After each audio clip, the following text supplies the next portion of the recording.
आपके लिए सबसे टफ आर्टिकल है छठवां और सातवां, लेकिन हमने इतनी बार पढ़ लिया कि कंफ्यूजन नहीं होगा। सिर्फ डेट्स आपको याद रखनी है। देखिए, अब इसमें भी बेटा आपकी कुछ कंडीशन है। पहली कंडीशन ये वाला छोड़ दीजिए, डायरेक्ट अब बताते हैं, वो वाला छोड़ दीजिए। आपको वो तो पता ही है ना कि आर्टिकल 6 क्या है। ऐसे लोग जो पाकिस्तान से भारत आए हैं भारत के सिटीजन बन सकते हैं कि नहीं, अब वो बता रहा हूं मैं। इफ ही और she was born in India, पहली कंडीशन आप ऐसे लिख सकते हो, इफ ही और शी, पहली कंडीशन, उसमें भी कॉमन इसमें भी कॉमन। ठीक है, ये फर्स्ट कंडीशन हो गया। दूसरी कंडीशन क्या लिख सकते हो, their parents was born in India, ये सेकंड कंडीशन हो गई। पक्का, पहली कंडीशन और दूसरी कंडीशन तो कॉमन है। अब तीसरी कंडीशन में आते हैं, देखो उसी तीसरी कंडीशन को मैंने यहाँ कंडीशन 1 और 2 लिखा है। अब अगली कंडीशन देखते हैं। ही और she migrated to India before 19 July 1900, ये है आपकी पहली कंडीशन। इसको तो छोड़ भी सकते हो, ये तो कॉमन हो गया। इसको एक काम करिए, इसको कट करिए। अब आपके लिए कंडीशन 1 आर्टिकल 6 की फ्रेश बता रहा हूं। पहली कंडीशन क्या बोलती है कि अगर कोई पाकिस्तान से भारत में आया है उसको सिटीजनशिप दे दी जाएगी। बट पहली कंडीशन क्या बोलते हैं, ही और she migrated to India, date याद रखिए, बिफोर 19 जुलाई 1948। अब 19 जुलाई याद रखने का तरीका बता रहा हूं। ठीक है, पहले ये लिख लीजिए पहली कंडीशन। 19 जुलाई कैसे याद रहेगा,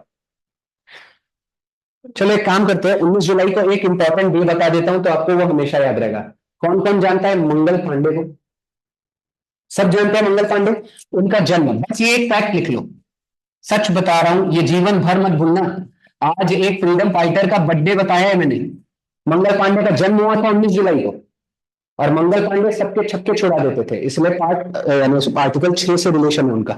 आर्टिकल 6 की एक कंडीशन है कि पाकिस्तान से जो, अच्छा, पाकिस्तान से जो व्यक्ति भारत में आए हैं उनको भारत की सिटीजनशिप दी जाएगी, लेकिन कंडीशन क्या थी, 19 जुलाई 1948 के पहले आने चाहिए। ये पहली कंडीशन है। ऐसा हमने हर अखबार में छाप दिया था कि जो जो अगर भारत आना चाहते हैं पाकिस्तान से आ जाइए, आप भारत के सिटीजन बन सकते हैं, लेकिन आपको कब तक, डेडलाइन क्या है उनकी, 1948 के पहले आना है। ये पहली कंडीशन है। लेकिन एक बात बताइए, मान लेते हैं वहां पे कुछ व्यक्ति ऐसे भी तो होंगे जो अखबार में पढ़े होंगे, यार डेडलाइन 19 जुलाई की है। अगर कुछ व्यक्ति 19 जुलाई के बाद में पहुंचे तो उनको भी दिया जाएगा, कंडीशन 2 उसी के बारे में है। कुछ लोग हो सकते हैं अपना जमीन बेचना हो, कुछ बेचना हो, या उनको आने में एक दिन लेट हो गया हो, तो उनमें सिटीजनशिप दी जाएगी। बट कंडीशन क्या है, 6 महीना रहना पड़ेगा एप्लीकेशन देने के पहले। समझ में आ रहा है, कंडीशन 1 और 2 एक समान है। बस कंडीशन 1 क्या बोलता है, उनको किसके पहले आना है, 19 जुलाई 1948 के पहले। बट ऐसे लोग जो जुलाई 1948 के बाद जो है, उनको कंडीशन फुलफिल करनी है कि उनको भारत के सिटीजन का जो एप्लीकेशन फॉर्म भरेंगे उसके पहले 6 महीना भारत में रहना जरूरी है। ये है आर्टिकल 6। भारत के अंदर नहीं, आजादी के पहले का, ये तो आजादी के बाद का ना, 1948। अगर कुछ लोग 1940, देखो कुछ लोग अगर 19 जुलाई, अब देखो कुछ लोग, देखो ये मैं समझा देता हूँ इनका डाउट क्या है। इनका डाउट ये है, भारत तो भाई पहले अखंड था, लेकिन भारत ये डिवाइड हो चुका है। ये कंडीशन हम तक की बता रहे हैं। कुछ लोग क्या हुआ था, जब 15 अगस्त को भारत और पाकिस्तान अलग हो गए, 15 अगस्त 1947 को, कुछ लोग पाकिस्तान जा चुके थे। लेकिन एक बात बताइए, पाकिस्तानी में आपको पता है ना, पाकिस्तान में जबरदस्ती कन्वर्जन करवाया जा रहा था कि आपको इस्लाम में कन्वर्जन करना है, कुछ लोगों को सताया जा रहा था, तो ट्रेन से भर भर के लोग इलीगली भारत में आ रहे थे। तो भारत में संविधान में पहले ही लिख चुका था। उन्होंने क्या बोला, ऐसे लोग जो भारत में, मतलब वहां पर जा चुके हैं लेकिन उनको प्रताड़ित किया जा रहा है, उनको तंग किया जा रहा है, तो आप भारत में आ जाइए, लेकिन कंडीशन क्या है, कब तक में, 19 जुलाई 1948। समझ में आ रहा है। और 6 महीने का रूल क्या है, कुछ लोगों को आने में अगर देर हो गई तो आप भारत में आइए, पहले 6 मंथ्स रहिए, उसके बाद आप एप्लीकेशन दीजिए। समझ, भारत के अंदर 6 महीने रहो। और वो याद रखना भी बहुत आसान है, आर्टिकल क्या है, 6, कितने महीने रहने हैं, 6 मंथ्स। अब देखिए ना, एक बात बता रहा हूं, एप्लीकेबल मतलब तारीख तो सेम है ना, 19 जुलाई। अच्छा, 19 जुलाई के बाद आप कभी भी अगर आते हैं, अच्छा हाँ, तो वो 26 जुलाई आपका है, 26 जनवरी इंप्लीमेंट होने के पहले, आज तक वो डेडलाइन थी। अपना कमेंसमेंट कब हुआ, 26 जुलाई 1950। ठीक है, आर्टिकल 6 पूरा क्लियर हुआ है। आर्टिकल 6 और 5 में अभी भी एक चीज बताता हूं, आर्टिकल 5 है तो 5 में पता है, सोच के देखो कितना आसान है आर्टिकल 5। आर्टिकल 5 में एक ही पड़ी वाली कंडीशन है कि अगर आपको आर्टिकल 5 के तहत भारत का सिटीजन बनना है तो 5 साल भारत में रहना जरूरी है 26 जनवरी के पहले, यानी आर्टिकल 5 कंडीशन भी 5 साल की है। आर्टिकल 6 में कंडीशन 6 मंथ की है। सोचो कितना आसान है, आर्टिकल 6 और 6 मंथ भारत में रहना जरूरी है अगर 19 जुलाई 1948 के बाद आए तो। ठीक है, आगे बढ़े फिलहाल।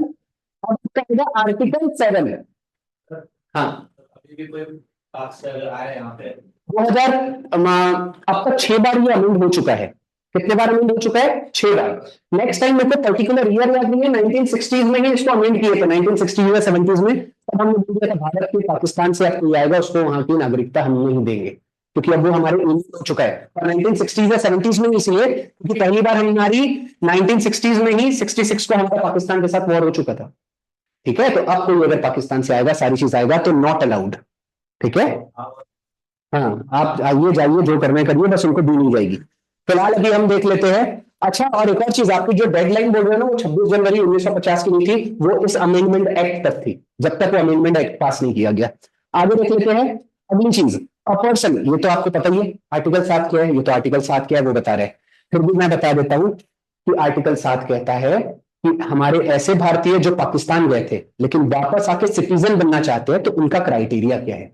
ये आर्टिकल 7 के बारे में है। A person who migrated to Pakistan from India, अब देखो कंडीशन क्या है, आफ्टर 1 मार्च 1947।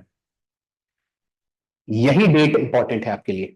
देखो, ऐसे भारतीय जो आजादी के पहले की बात बोल रहे हैं लोग, ऐसे भारतीय जो पाकिस्तान गए, कौन सी डेट के बाद गए हैं? 1 March 1947, but later return to India, उसके बाद भारत में आ गए, तो क्या वो सिटीजन बन सकते हैं कि नहीं? ये डेट ही तो याद करनी है। 7वें आर्टिकल में डेट कौन सी इंपॉर्टेंट है? 1 मार्च की। ऐसे भारतीय जो 1 मार्च यानी आजादी के पहले भारत पाकिस्तान जा चुके हैं और वापस आके भारत के सिटीजन बनना चाहते हैं, तो क्या वो सिटीजनशिप उनको मिलेगी कि नहीं? तो बिल्कुल बनेगी, but he should reside in India for 6 months before applying. वो भारत आ जाइए, आपको दे दी जाएगी, बस आपको ये डेट का इंपॉर्टेंट है, 1 मार्च 1947। ये क्लास सबसे ज्यादा इंपॉर्टेंट मैं अभी बता रहा हूं, सुपर स्पेसिफिक। रेलवेज में तो आपका क्वेश्चन छूटेगा नहीं, ठीक है, नो डाउट, लेकिन एसएससी, सीजीएल लो, सीपीएल लो, यूपीएससी लो, कोई भी एग्जाम लो, आपकी सारी चीजें बन जाएगी। अब आर्टिकल 8 के बारे में बात करते हैं। आर्टिकल 8 क्या कहता है, किससे डील करता है? Indian origin. किससे डील करता है? आई.ओ। किससे डील करता है? इंडियन ओरिजिन का। अ पर्सन whose पेरेंट्स, देखो कंडीशन क्या बोल रहा है, a person whose parents was born in India, was born in undivided India, but who is ordinarily, वो कहां रह रहे हैं? बाहर रह रहे हैं, तो क्या वो भारत के सिटीजन बन सकते हैं कि नहीं? तो आपको ये कंडीशन याद रखनी है। अगर कोई बंदा बाहर पैदा हो जाता है तो क्या वो भारत का सिटीजन बन सकता है? बिल्कुल बन सकता है, बट कंडीशन पहली क्या है और आखिरी है, 1 साल के अंदर। कितने साल के अंदर? 1 ईयर के अंदर उनको उस देश में एक ऑफिस होता है जिसको कहा जाता है इंडियन कॉन्स्युलर या इंडिया कॉन्स्युलेट। कॉन्स्युलेट, ये एक ऑफिस का नाम है। क्या है? इंडिया, देखो यहां पर लिखा होगा, but he should be registered as a citizen of India, ठीक है, इन अ डिप्लोमेटिक और कॉन्स्युलर रिप्रेजेंटेटिव ऑफ इंडिया। ये एक बंदे का नाम है जिसको क्या कहा जाता है? CRI, consular representative of India. वो कहां पर काम करता है? इंडियन कॉन्स्युलेट में। लिख लीजिए, तो मैं बताऊं ये शॉर्टकट में क्या लिखिए, 1 ईयर, बस यही कंडीशन लिखो। आर्टिकल 8 क्या कहता है? वो भारत का सिटीजन बन सकता है इंडियन ओरिजिन, बट उसको कितने साल रहना है? 1 ईयर रहना है। सॉरी, 1 साल के पहले वो उसको उस देश में क्या करना है? रजिस्ट्रेशन कराना है that he is a citizen of India, या वो सिटीजन बनना चाहता है। ये एक लौती कंडीशन है, उसको देखोगी मत, इतनी बड़ी बड़ी लाइन आप मत लिखिए, ठीक है।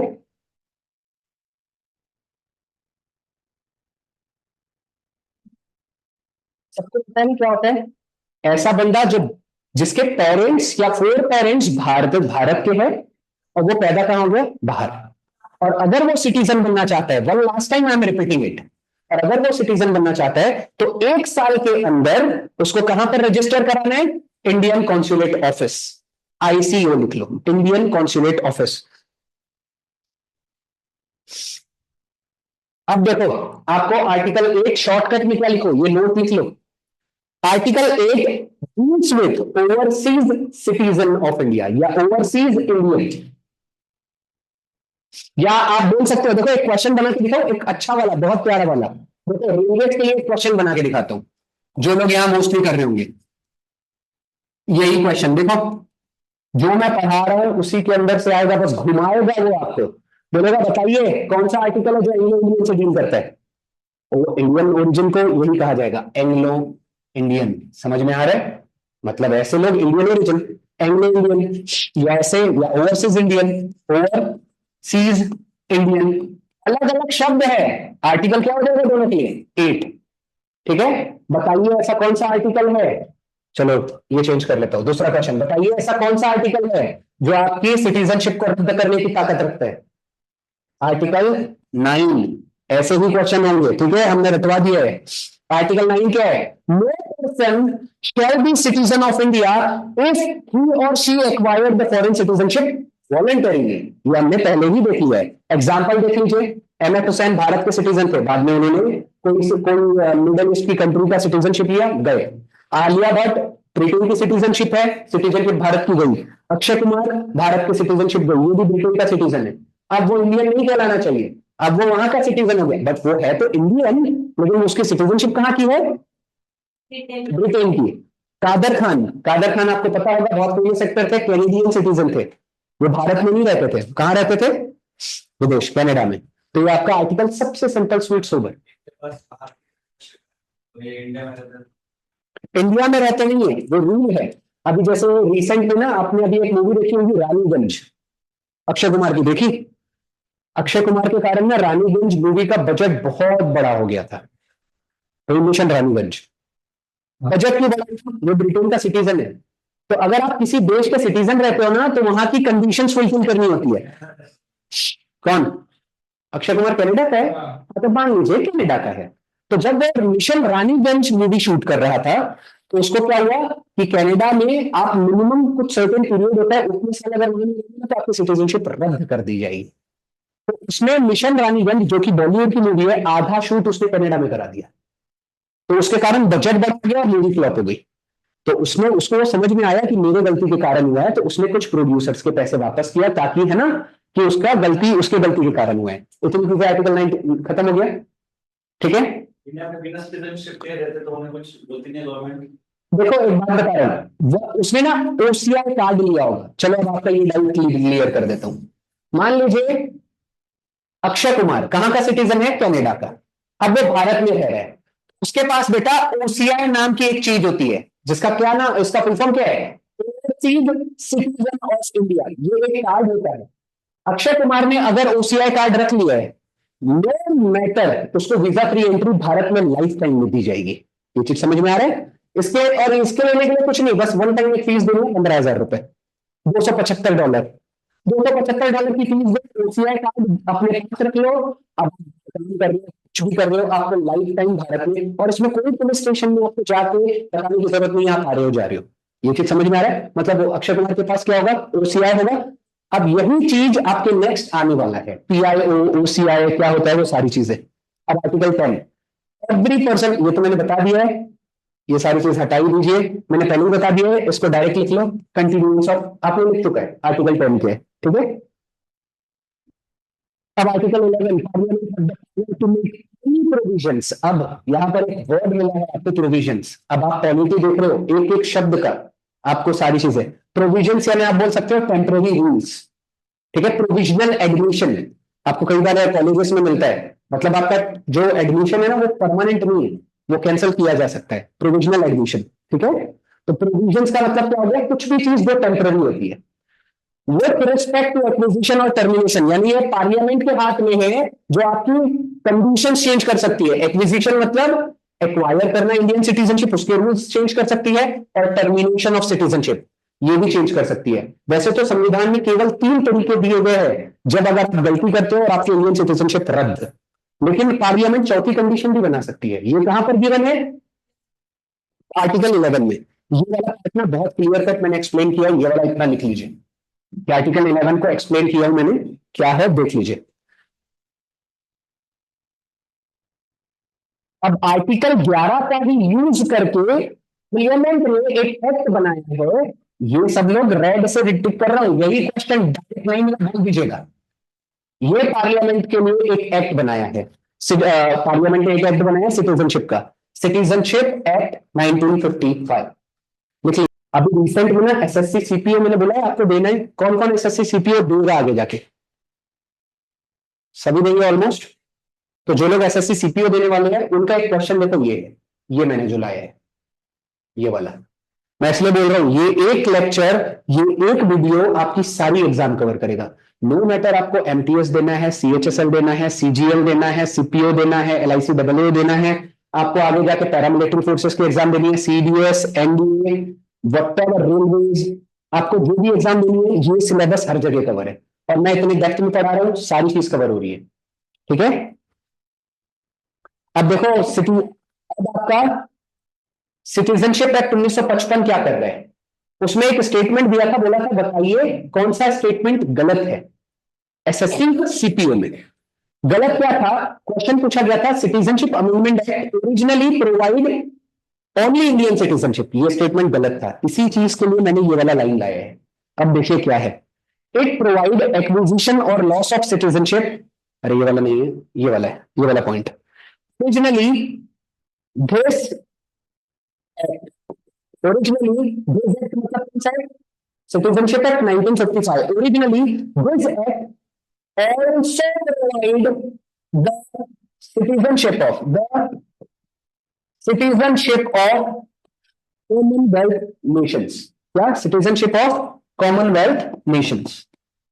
यानी कि जब सिटीजनशिप एक्ट 1955 बनाया गया था वो केवल भारत की सिटीजनशिप नहीं देता था। अगर आपको कॉमनवेल्थ नेशंस में 30 देश आते थे पहले, से किसी और देश की सिटीजनशिप चाहिए तो भी रूल करता था। ये आपको लिखना है। आपको पता है एसएससी सीजीएल और सीपीओ में यही थोड़ी बहुत चीजें रहती है जो थोड़ी टफ आ जाती है, उसके लिए आपको ये काम आएगा। मैं एक बार रिपीट कर रहा हूं, अभी हम क्या देख रहे हैं बेटा? Citizenship act 1955। पक्का? आपको पता है क्या दिया जा सकता है? सिटीजनशिप का एक्ट बताइए कौन सा है? सिंपल लाइनर क्वेश्चन है। 1950, 1955, 1960, 1965। आंसर क्या होगा? 1955। दूसरा क्वेश्चन पूछेगा कौन सा स्टेटमेंट गलत है, कुछ भी दे सकता है। अभी जैसे ओरिजिनली कितने तरह की सिटीजनशिप देता था? 2 तरह की, भारतीय नागरिकता और कॉमनवेल्थ नेशंस की नागरिकता। तीसरा क्वेश्चन क्या पूछ सकता है? बताइए आज तक ये जो सिटीजनशिप अमेंडमेंट एक्ट है 1955 कितने बार amendment हुए हैं? लिख लीजिए 6 टाइम्स। कितने बार अमेंड हुआ है? लिख लीजिए अंटिल नाउ या टिल नाउ। अब तक citizenship amendment act 1955 has been amended 6 times.